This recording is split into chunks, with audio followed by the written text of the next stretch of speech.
Hello সবাইকে, আমরা sleeper coach বাসে করে সিলেটে যাচ্ছি। তো এদিকে সারা রাত বাসের ভিতরে বাবু যাই হোক অল্প একটু ঘুমিয়েছিল। এবার ভোর হতে না হতেই উঠে পড়ছে। এবার জানলা দিয়ে সে প্রাকৃতিক দৃশ্য দেখছে, বলছে আমার খুব ভালো লাগছে মা, আমি দেখি দেখি। তারপরে অনেকক্ষণ বসে বসে এরকম দেখতেই লাগলো। আমি ভাবলাম যে দেখুক, ছোট মানুষ দেখতে যাচ্ছে। তারপরে ও দেখতে লাগলো। এই পাশ থেকেও সরছেই না। এই যে আমাদের বাস এসে থামলো, আমরা নেমে পড়লাম। তো আমরা এখন একটা সিএনজি নিয়ে আমাদের হোটেলে যাব। তো সেজন্য এখানে এবার দাঁড়িয়ে আছি।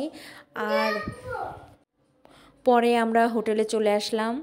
এই তো হোটেলের পরিবেশটাও ভালো লাগছিল, চারপাশ সিমসাম গোছানো।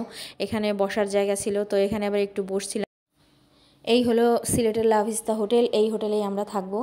তো এই যে বাইরের দৃশ্য, অনেক বড় হোটেল, 8 তলা বিশিষ্ট হোটেলটি। তার ভিতরে ঢুকতেই সুন্দর, এখানে একটা ছবি আছে, খুব ভালো লাগছিল দেখতে, ছবিটা খুবই সুন্দর। আবার ভিতরে এই পাশে সিঁড়ি, এ পাশে লিফট। যাই হোক, আমরা এখন লিফট ধরে উপরে চলে যাব। তো এখানে আবার একটু বসেছিলাম।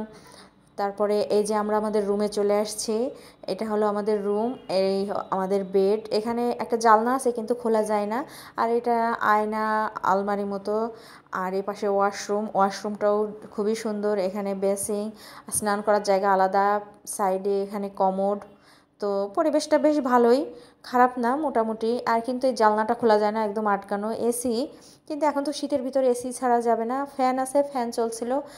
একটু আগেই রুমটা মুছে দিয়ে গেছে।